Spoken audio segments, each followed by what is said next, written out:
우리 함께 하나님의 말씀 보겠습니다. 데살로니가전서 4장 1절에서 12절 말씀입니다. 오늘 저와 여러분들이 함께 묵상할 말씀은 데살로니가전서 4장 1절에서 12절입니다. 같이 읽겠습니다. 그러므로 형제 자매 여러분, 끝으로 우리는 주 예수 안에서 여러분에게 부탁하며 권면합니다. 여러분은 어떻게 살아야 하며 어떻게 하나님을 기쁘게 해드려야 할 것인지를 우리에게서 배운 대로 하고 있으니 더욱 그렇게 하십시오. 우리가 주 예수의 이름으로 무슨 지시를 여러분에게 내렸는지를 여러분은 알고 있습니다. 하나님의 뜻은 여러분이 성결하게 되는 것입니다. 여러분은 음행을 멀리하여야 합니다.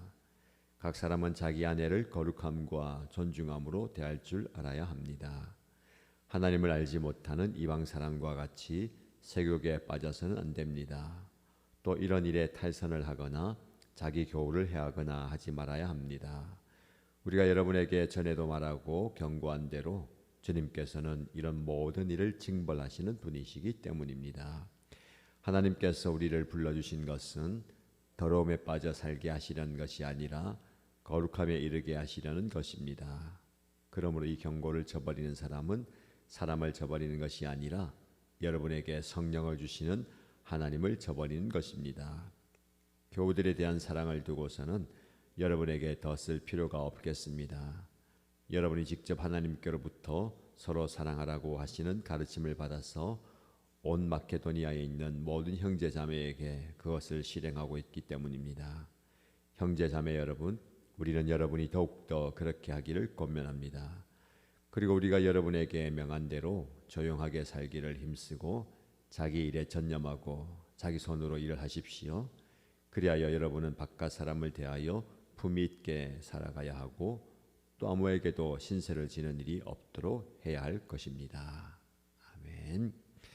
오늘도 하나님께서 우리에게 귀한 말씀 주십니다. 이 말씀을 통해서 영적 깨달음, 깨뜨림의 복된 시간 되기를 축복합니다.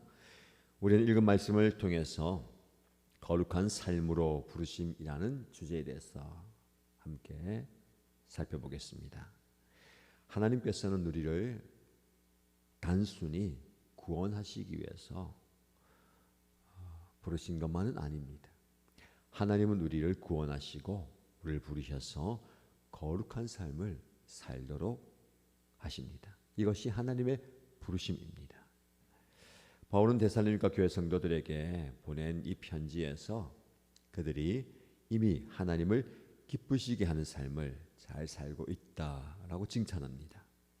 그런데 거기에 머물지 말고 더욱 그렇게 하십시오라고 권면합니다. 거룩한 삶이 한 번의 결단으로 완성되는 것이 아니다라는 것을 알게 됩니다. 계속해서 우리는 결단하고 실천하고 자라가고 성숙해 가야 하는 영적 여정입니다.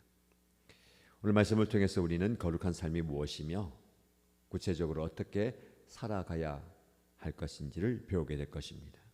바울이 제시하는 실제적인 지침을 통해서 우리의 일상에서 어떻게 하나님의 부르심에 합당한 삶을 살 수 있는지를 깨닫는 시간 되길 바랍니다. 첫 번째로 1절에서 2절 말씀 보시면 하나님을 기쁘시게 하는 삶에 대해서 이야기합니다. 바울은 데살로니가 성도들에게 자신들이 부탁하고 권면하고 가르쳤던 것에 대해서 잘 살고 있다라고 칭찬합니다. 특별히 하나님을 기쁘시게 해드리는 삶에 대해서 잘 알고 있고 잘 하고 있다라고 얘기하죠. 우리는 우리 인생을 내가 원하는 대로 살고자 하는 경향이 있습니다. 내가 좋으면 되지, 내가 만족하면 되고, 내가 즐거우면 되지. 이것은 근원적인 우리의 욕망이죠. 그런데 하나님은 우리를 나 자신을 기쁘게 하는 삶이 아닌 하나님을 기쁘시게 하는 삶을 살도록 만드셨어요. 이것이 굉장히 중요한 전제입니다. 나는 그냥 태어난 것이 아니고 그냥 존재하는 것이 아니라 하나님이 나를 만드셨다라는 믿음 안에서 이 삶을 살 수 있는 겁니다. 그럼 왜 나를 만드셨을까? 그냥 내 만족과 내 유익과 내 목표를 이루는 삶으로 만든 것이 아니라 만드신 분의 의도가 있다는 거죠. 하나님께서는 우리의 삶을 통해서 당신이 영광 받으시기를 원하는 겁니다. 거꾸로 생각하면 하나님 참 이기적이다. 자신의 기쁨을 위해서 나를 소모품으로 만들었는가? 자신이 만족하기 위해서 나를 창조했는가? 여러분, 만족과 기쁨은요, 관계 속에서 이루어지는 거예요. 쉽게 말하면 여러분이 부모로서 자녀들 보면 기쁘잖아요. 어릴 때 너무 좋아요. 하는 게 다 사랑스럽고 하는 게 다 즐거워요. 그가 커가면서 자신의 욕망과 이기적인 욕심대로 살면 부모 입장으로 예전에 어릴 때 모든 것이 이뻐 보이다가 크면 저러면 안 되는데 이런 생각이 드는 거예요. 이 관계 속에서 서로가 서로에게 기쁨을 주는 겁니다. 하나님과의 관계도 마찬가지죠. 우리가 하나님을 기쁘시게 하는 존재로 창조되었고 우리는 그 목적에 맞게 살아야 되는 겁니다. 근데 그 목적에서 벗어나면 스스로도 만족이 안 되고 하나님도 기뻐하지 않으시는 겁니다. 자, 오늘 본문의 말씀 보니까 어떻게 살아야 하는가? 이 고민이 굉장히 많아요. 그렇죠? 우리는 어떤 삶을 살아야 되는가? 근데 해답은요. 어떻게 하나님을 기쁘시게 해드려야 할 것인가입니다. 이 말씀을 좀 묵상하시기 바랍니다. 신앙의 깊이에 따라서 부딪힐 수도 있어요. 나는 내 인생이 있고 내 삶이 있는데 하나님을 기쁘시게 하는 영역 조금씩 늘려가는 거예요. 그래서 보니까 우리에게서 배운 대로 잘하고 있습니다. 그러나 더욱 그렇게 하십시오라고 얘기하는 겁니다. 이걸 보면 서로가 다 이제 수준이 다르고 단계가 있죠. 각자가 정한 부분, 각자가 허락한 부분대로 이렇게 하고 있는데 바울은 권면합니다. 잘하고 계십니다. 더욱 그렇게 하십시오. 신앙에는요. 진전이 있어야 돼요. 발전이 있어야 됩니다. 우리 인생도 마찬가지죠. 매번 똑같으면 안 돼요. 조금씩 발전이 있어야 됩니다. 그래서 항상 여러분이 점검해 보세요. 작년보다 올해 내 신앙이 성장하고 발전했는가? 성숙하고 발전하기 위해서는요. 조금 노력해야 됩니다. 여러분들의 구체적인 영적 성장 계획을 세우십시오. 예를 들면 이전보다 나는 오늘 기도를 조금 더 하겠다. 똑같이 하면 안 돼요. 좀 구체적으로 말씀드리면 새벽 기도 시간도 좀 늘려보시고 수요 성령 집회 하는 시간 딱 늘려보시고 나는 이만큼 했는데 이만큼 내 루틴이다 하는 게 아니라 조금씩 늘려보는 거예요. 신앙에 있어서 말씀을 보는 거, 예배하는 거 그런 거 말입니다. 이번 가을에 새로운 마음으로 도전하면 좋겠습니다. 전에는 일주일에 한 번 예배당에 왔다면 이제는 한 번 더 오겠다.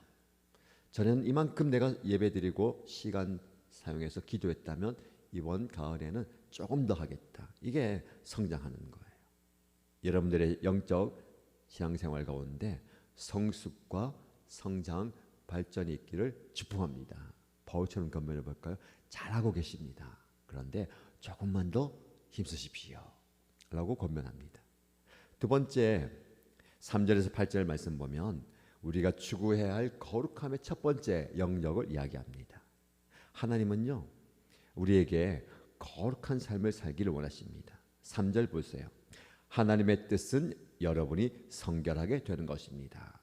자, 바울이 하나님을 기쁘시게 하는 삶이 우리도 기뻐하는 삶이다. 그러면 하나님 무엇을 기뻐하시냐? 우리가 성결하게 사는 삶. 성결하라는 표현을 다르게 얘기할 수도 있겠죠. 거룩하게, 구별되게, 깨끗하게. 그래서 하나님은 우리가 구별된 거룩함의 삶을 살기 원하십니다. 이게 하나님의 직접적인 뜻이에요. 하나님은 우리를 통해서 무엇을 원하시는가? 구별된 삶. 그럼 바울은 세 가지 측면에서 이 구별된 삶을 이야기합니다. 첫 번째는 3절 하반절에 보시면 음행을 멀리해야 된다라고 말씀합니다. 모든 종류의 불법적인 성적 행위를 삼가하라라는 겁니다. 두 번째는 아내를 거룩함과 존중함으로 대하라라고 이야기합니다. 결혼 관계 안에서도 배우자를 존중하고 존귀하게 대할 것을 권면하죠. 세 번째로 6절 말씀 보시면 또 이런 일에 탈선하거나 자기 교훈을 해하거나 하지 말아야 됩니다. 이방인들처럼 세욕에 빠지지도 말고 성적인 타락 때문에 서로를 욕되게 하거나 서로에게 피해를 주지 말라라는 겁니다. 바울은 이런 가르침을 통해서 우리의 사회적인 규범 속에서 이거 해야 된다 말아야 된다를 초월합니다. 하나님께서 우리를 왜 부르셨는가, 우리가 어떤 삶을 살기 원하시는가를 말하면서 자신을 깨끗하게 하고 또 가정을 지키고 또 공동체를 지킬 것에 대해서 이야기하죠. 7절 말씀이 중요한 말씀입니다. 하나님께서 우리를 불러주신 것은 더러움에 빠져 살게 하시는 것이 아니라 거룩함에 이르게 하시는 것이다. 하나님은 우리를 더러운 곳에서 건지셨어요. 근데 우리는 여전히 그 더러움의 자리로 가려고 하는 마음이 있습니다. 끊임없이 하나님은 우리를 그 더러움의 자리에서 건져주시고 우리를 깨끗하게 성결하게 거룩하게 하시는 거예요. 하나님의 뜻을 추구하는 저와 여러분 좋겠습니다. 그래서 우리의 삶 속에서요, 성에 대해서 개방적인 문화를 살고 있습니다. 다음 세대 같은 경우는 더 이제 개방적인 문화 같아요. 그래서 공동체 안에서, 가정 안에서 바른 성적 가르침, 성경적 성교육을 해야 되는 겁니다. 그래서 공동체도요, 믿음 안에서 순결과 가정과 가치를 지켜가는 모습을 가져야 될 겁니다. 자, 9절에서 10절까지 말씀 보시면 거룩함의 두 번째 영역을 이야기합니다.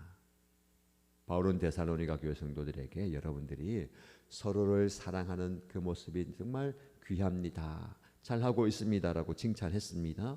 근데 오늘 본문의 말씀 보면 9절 이하의 말씀 보면 교우들에 대한 사랑을 두고서는 여러분들에게 더 쓸 필요가 없겠습니다. 잘하고 있다는 거예요. 여러분이 직접 하나님께로부터 서로 사랑하라고 하는 가르침을 받아서 온 마케도니아에 있는 모든 형제 자매에게 그것을 실행하고 있습니다. 여러분, 사랑은요, 마음속에 머무는 게 아니고 말로만 그치는 게 아니라 행동으로 나오는 겁니다. 실행하는 것. 여러분이 그리스도의 사랑에 대해서 깨달았다면 그 사랑을 몸소 행해야 되는 거예요. 하나님께서 우리를 사랑하신다고 말씀하셨고 그 말씀을 예수님께서 이 땅에서 우리를 위해서 죽어주심으로 사랑을 완성하셨어요. 사랑은 이렇게 행동으로 완성되는 겁니다. 참 잘하고 계십니다. 그런데 형제 자매 여러분, 우리는 여러분이 더욱더 그렇게 하기를 권면합니다. 바울이 한 번 더 이야기하는 거예요. 잘하고 계신데 더욱더 그렇게 하기를 원합니다. 여러분, 우리가요, 그냥 나 스스로 만족하면 안 됩니다. 머물면 안 돼요. 이 정도 하면 됐지, 더 이상은 무리야, 더 이상은 요구하지 마세요 라고 얘기할 수 있어요. 그러나 하나님은 저와 여러분에게 말씀하십니다. 참 잘하고 있어. 그런데 더욱더 힘쓰면 좋겠다. 무리한 걸 요구하실까요? 아니죠. 이걸 좀 긍정적으로 적용하면 우리의 지경과 영역과 영향을 넓히는 거예요. 하나님, 저는요 이것밖에 안 돼요. 제 수준은 이 정도면 족합니다. 근데 하나님은요, 아니야, 넌 더 할 수 있어. 내가 너에게 힘을 주고 내가 너에게 능력을 주고 내가 너에게 필요한 걸 부어줄 테니까 더해. 이거예요. 우리 교회가 이 지역 사회를 위해서 사랑으로 섬기고 복음을 전하는 거, 하나님 이 정도면 되지 않습니까? 우리 역량은 이거 정도인 것 같아요. 스스로 제한하면 안 됩니다. 하나님께서 내가 너에게 힘을 주고 능력을 주고 은사를 주고 동력제를 붙여주고 필요한 것을 채워줄 테니까 더욱더 힘써라 라고 말씀하십니다. 그래서 우리에게는요, 하나님께서 주시는 능력과 자원을 가지고 이 우리가 힘쓰는 영역을 넓혀가는 겁니다. 하나님께서 힘주지도 않고 필요한 거 채워주지도 않으면서 이거 해, 더 해, 더 많이 해, 이러지 않습니다. 하나님께서 우리에게 넉넉함을 주시면서 받은 것을 가지고 섬기길 원하는 거예요. 자, 영적 욕심을 좀 가지시기 바랍니다. 하나님, 제가요 더 많이 섬기고 싶어요. 더 많은 사람들 품고 싶어요. 우리 교회가 더 많은 영역을 감당하기 원합니다. 그러기 위해서 하나님의 도우심이 필요합니다. 하나님 도와주십시오. 하나님 우리와 함께 하시고 우리가 필요한 것 채워주시길 원합니다 라고 기도하시기 바랍니다. 이렇게 기도하세요. 하나님, 저에게 더 하기를 원하십니까? 지금 내가 섬기고 있는 것보다 더 섬기길 원하십니까? 그러면 더 큰 은혜를 주십시오. 더 큰 감동을 주십시오. 더 큰 능력을 주십시오. 감당할 수 있는 그릇이 되도록 저를 세워주십시오 라고 기도하시기 원합니다. 하나님께서 반드시 주십니다. 할 수 없는 것을 요구하지 않으세요. 할 수 있도록 상황과 환경을 열어주시고 마음의 다짐을 주시고 필요한 것 채워주시는 줄로 믿습니다. 자, 마지막으로 11절 12절에는요 거룩함의 세 번째 영역을 이야기합니다. 세 번째 영역은 무엇일까요? 바울은 오늘 본문의 말씀에서 조용하게 살고 성실히 노동함으로 자신에게 주어진 일을 잘 감당하라. 이것이 거룩함의 세 번째 영역입니다. 우리 거룩함 그러면 아까 말씀드린 것처럼 뭐 성적인 순결과 하나님 앞에 영적인 삶만 생각할 수 있는데 바울은 우리에게 거룩함의 세 번째 영역을요 우리의 일상까지도 이야기합니다. 여기 말씀 보면 조용하게 살기를 힘쓰라. 조용하게 살기를 힘쓰라. 떠들지 말고 드러내지 말고 조용히 묻혀 살라. 이 말씀일까요? 여기서 조용하게 산다는 것은요 내적 안정과 평안을 가지라는 겁니다. 요란한 세상이잖아요. 시끄러운 세상이잖아요. 저마다 자기의 소리를 내는데 거기 휘둘리지 말라는 겁니다. 내적 평안이 있으면 바깥에서 아무리 큰 소리가 나고 우리를 흔들어도 요동치지 않는 겁니다. 그 내적 평안을 가지고 자기 일에 전념하고 우리가 전념하지 못하는 이유가 뭡니까? 주변에서 막 이야기하면 그렇죠? 내 일에 집중하지 못하는 거예요. 여러분 주변에서 아무리 이야기해도요 여러분에게 주어진 그 일을 집중하시기 바랍니다. 이것이 나에게 주어진 사명이라면 거기에 집중하고 열심을 품으시기 바랍니다. 그리고 자기 손으로 일을 하십시오. 성실한 노동의 중요성을 강조합니다. 노동 없이 수고 없이 얻게 되는 불로소득을 꾀하지 마시고요. 자기 손으로 열심히 하는 수고한 대로 얻게 되는 그 삶을 살라는 거예요. 많은 분들이 그 삶에 대해서 만족이 별로 없어요. 너무너무 애쓰고 힘쓰고 노력하는데 그 결과가 그 노력에 비하면 도달하지 못하잖아요. 이게 소용이 있나? 의미가 있나? 여러분 의미가 있습니다. 우리가 흘리는 그 땀방울과 수고를요 하나님이 기억하시고 특별히 여러분의 주변 사람들이 보고 인정하는 거. 참 성실하고 열심히 한다. 자, 마지막 절 말씀. 여러분은 바깥 사람을 대하여 품위 있게 살아가야 하고 아무에게도 신세를 지는 일이 없도록 해야 할 겁니다. 사람에 대해서 바깥 사람에 대해서 서로에 대해서 품위 있게 여러분 그리스도인의 품위를 유지해야 됩니다. 이 중요한 거예요. 하나님의 백성, 하나님의 자녀의 품위를 유지하십시오. 오늘 여러분 삶 속에서 구차하게 살지 마시고 그리스도인의 품위를 유지하면서 하나님께서 주시는 은혜를 누리시길 축복합니다. 자, 이 모든 것들 종합하면요 우리가 일상에서 가정에서 공동체에서 하나님이 기뻐하시는 삶을 살아야 됩니다. 그 기뻐하는 삶이 뭘까요? 나에게 집중하는 것이 아니라 하나님께 집중하는 거예요. 하나님 무엇을 원하십니까? 어떻게 살까요? 어떻게 행동할까요? 그렇게 살아가는 저와 여러분 되시길 축복합니다. 마지막으로 한 번 더 건면할까요? 여러분 참 잘하고 계십니다. 칭찬합니다. 그러나 오늘 말씀처럼 잘하고 있는 그 영역에서 더욱 더 힘쓰시기 바랍니다. 힘쓰는 그 모습을 하나님이 기억하시고 애쓰는 그 모습 가운데 은혜와 복을 충만하게 주실 줄로 믿습니다.